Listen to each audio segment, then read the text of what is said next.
warahmatullahi wabarakatuh. Waalaikumsalam warahmatullahi wabarakatuh. Ya, jadi hari ini saya bersama teman saya akan melakukan praktek coaching. Jadi saya mulai. Assalamualaikum warahmatullahi wabarakatuh, Bandi. Waalaikumsalam warahmatullahi wabarakatuh, Ibu Eni.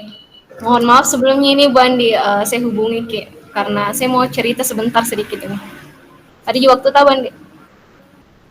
Iya, ada masalah apa Bu Eni? Ada yang bisa saya bantu? Bukan masalah sedikit Ji Bandi, tapi memang masalah besar karena ini kan berkaitan dengan pembelajaran kita di sekolah. Saya lihat sekarang ini kok anak-anak menurun ya Bandi, motivasi belajarnya saya lihat. Oh, jadi permasalahannya Bu Eni kalau anak-anak itu kurang aktif dalam pembelajaran ya, seperti itu. Iya, betul sekali Bandi. Biasanya tuh Bandi, kadang dia hanya mengabsen tapi tidak ikut pembelajaran, apalagi kalau kumpul tugas. Jadi dari diskusi kita ini Bu Eni, apa yang tujuan Bu Eni yang ingin dicapai dalam masalah ini? Tujuan saya sih Bandi, karena kan saya tahu Bandi lebih berpengalaman, sudah lama mengajar ya. Mungkin Ibu Andi punya solusi gitu dengan masalah saya yang saya hadapi sekarang. Ya, jadi kalau bisa Ibu Eni paparkan kira-kira permasalahan-permasalahan apa saja yang ada dan Ibu Eni hadapi sekarang ini. Sebenarnya gini Bu Andi, ketika saya analisis pembelajaran sekarang itu kan anak-anak itu hanya kalau mengabsen sih bisa dikatakan lebih dari 90% yang ikut. Akan tetapi ketika sudah mulai mengikuti pembelajaran itu semakin berkurang, apalagi yang ketika mengumpulkan tugas itu di bawah 50% lah anak-anak bisa mengumpulkan tugas. Seperti itu sih yang saya hadapi sekarang. Oh ya, jadi Bu Eni ini mempunyai masalah kalau misalnya anak-anak itu sepertinya kurang aktif, mungkin mengabsen saja tapi tidak mengikuti pembelajaran. Kemudian ada lagi yang mengikuti pelajaran tapi mengumpulkan tugasnya mungkin tidak dilakukan ya. Jadi kalau misalnya menurut Bu Eni untuk masalah kalau misalnya dia hanya masih mengabsen saja dan tidak mengikuti pembelajaran, apa solusi Bu Eni bisa paparkan? Biasanya sih Bu Andi, kalau anak-anak yang tidak ikut absen, tidak ikut mengabsen, hanya mengabsen tapi tidak ikut pembelajaran itu, biasanya saya langsung japri dengan WA. Kalau enggak ya saya telepon langsung ke siswanya. Kalau memang misalnya siswanya tidak angkat ya orang tuanya yang saya telepon untuk mengetahui kenapa sih anak ini dia nggak ikut belajar. Oke. Nah, itu tadi pemecahan solusi dari Bu Eni. Kalau misalnya siswanya masuk belajar kemudian tidak mengumpulkan tugas, kira-kira Bu Eni apa solusinya untuk masalah seperti itu? Kalau siswa hanya masuk belajar tapi tidak mengumpulkan tugas, itu mungkin karena penyebabnya dari diri saya sih. Maksudnya mungkin apa yang saya ajarkan belum mereka pahami.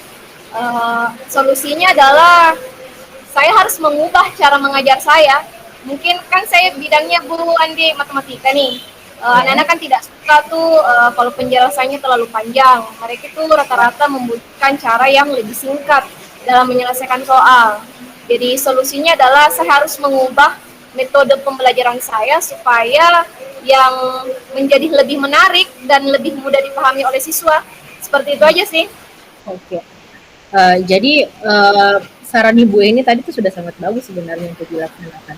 Oke, jadi sekarang kalau misalnya saya bertanya lagi Bu Eni, bagaimana caranya Ibu Eni ini akan memperbaiki atau bagaimana caranya Bu Eni akan memperbaiki cara mengajarnya Bu Eni? Seperti kalau misalnya ingin memperbaiki proses pembelajarannya ya salah satunya adalah bertanya ke guru yang lebih handal, dalam artian pengalamannya dalam bidang pengajaran mereka lebih paham. Selain itu mungkin saya bisa cari referensi di YouTube bagaimana cara menampilkan pembelajaran atau konten yang lebih menarik dan lebih bervariasi mungkin. Misalnya karena kan rata-rata di sini Bu Andi saya lihat anak-anak kok suka nonton ya. di Ya. HP. Jadi mungkin pembelajaran saya itu mungkin saya ubah ke dalam bentuk video yang lebih menarik mungkin dengan memberikan sedikit animasi. Mungkin seperti itu sih kalau solusi pembelajarannya. Oke. Kira-kira setelah pemaparan tadi ada tidak masalah lain lagi Bu Eni? Masalahnya mungkin seperti ini Bu Andi. Kan banyak anak-anak yang hanya isi absen. Iya. Tapi ketika pembelajaran kok tiba-tiba hilang signal gitu, maksudnya terputus koneksinya. Mungkin karena salah satunya adalah penyebab jaringan. Ini sih sebenarnya saya bisa pahami Bu Andi, karena kan siswa kita nggak semuanya tinggal di daerah yang kondusif, dalam artian di daerah yang terjangkau jaringan yang bagus. Karena kan kita ketahui bahwa ada beberapa siswa kita memang yang tinggalnya di luar kota ya, jadi kayak kondisi signal yang bagus itu kayaknya agak sulit.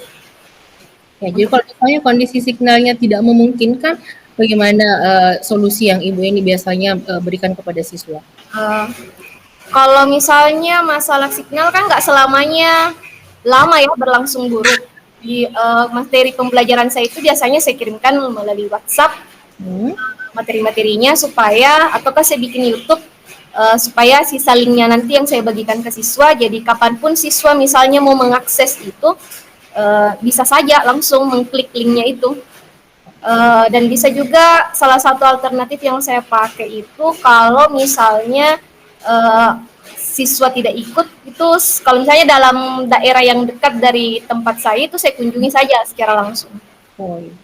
Wah, cara-caranya Bu Eni itu sudah sangat inovatif, sudah sangat kreatif menurut saya.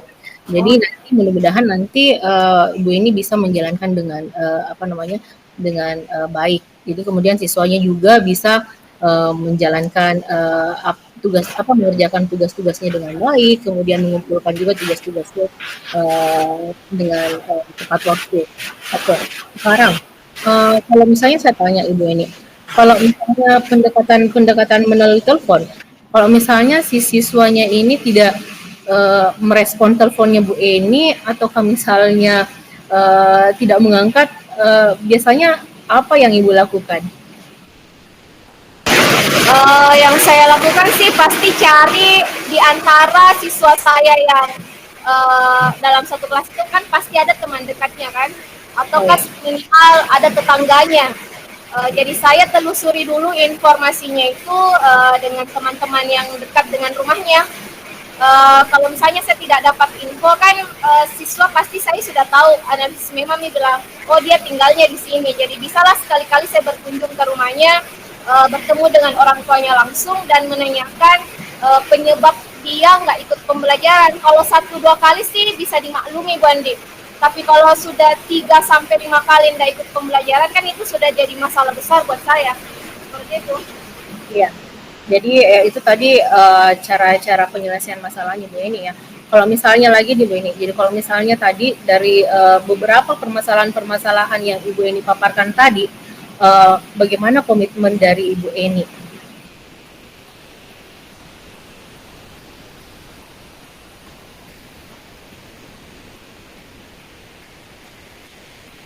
Nggak jelas nak, maaf nak, Bu Eni maaf, nggak jelas suaranya Bu Eni. Maaf. Kalau Ibu Andi bertanya komitmen saya, apa yang saya rencanakan tadi itu Bu Andi harus saya realisasikan. Karena menurut saya kalau ide tanpa direalisasikan kan percuma saja.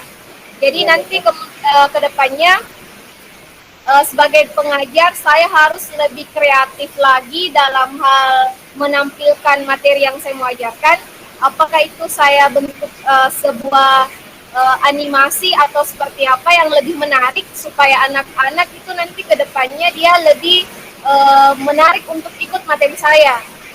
Kemudian kalau masalah signal sih Bu Andi, sejujurnya saya tidak bisa kendalikan karena itu kan di luar kendali kita ya.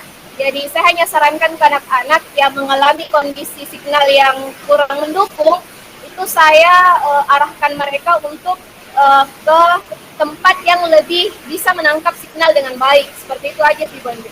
Wah, hebat sekali. Jadi Bu Eni ini sudah memiliki rancangan aksi yang sangat terstruktur, kemudian mudah-mudahan nanti ke depannya komitmen-komitmennya itu bisa dilaksanakan dengan baik. Selanjutnya, kalau misalnya rancangan aksinya sudah selesai, rencana-rencananya sudah mau dilaksanakan, siapa saja kira-kira pihak-pihak yang membantu Bu Eni dalam hal ini? Kalau Bandi bertanya pihak-pihak, secara intern berarti harus dari saya dulu. Ya. Sebagai pengajar ya motivasi dari dalam diri saya harus saya perbaiki. Memberikan semangat kepada diri saya bahwa saya ini adalah pengajar yang harus lebih kreatif dan inovatif gitu. Terus kalau masalah yang lain, butuh juga dukungan dari rekan-rekan sejawat sebagai tempat berbagi cerita, saling sharing. Kalau misalnya saya menghadapi masalah seperti ini, contohnya yang kita lakukan sekarang ini Bu Andit, bagi saya ini sangat menarik sekali. Jadi saya butuh dukungan dari rekan-rekan. Seperti itu aja. Dan saya butuh juga beberapa fasilitas termasuk internet sih sebagai bahan alat kita untuk melakukan pertemuan ini. Oke, baik sekali Bu Eni. Jadi Bu Eni sudah merencanakan, berkomitmen, kemudian nanti kira-kira dari diskusi kita hari ini apa yang Ibu Eni rasakan? Bagaimana perasaan Bu Eni setelah bercerita, berkeluh kesah? Setelah cerita sama Ibu Eni sih perasaannya sedikit lega ya, karena selama ini yang saya tidak bisa cerita ke orang lain, akhirnya bisa saya ceritakan ke Bu dan saya dapatkan sebenarnya solusinya, dan masalahnya itu ternyata ada pada diri saya sendiri sih sebenarnya, lebih banyaknya ke diri saya. Jadi saya sangat bersyukur sekali nih Bu Andi bisa cerita sama kita. Oke, jadi kalau misalnya nanti Bu Eni punya masalah lagi bisa dipaparkan lagi kepada saya. Terima kasih banyak Bu Eni telah berkeluh kesah. Assalamualaikum warahmatullahi wabarakatuh. Waalaikumsalam warahmatullahi wabarakatuh.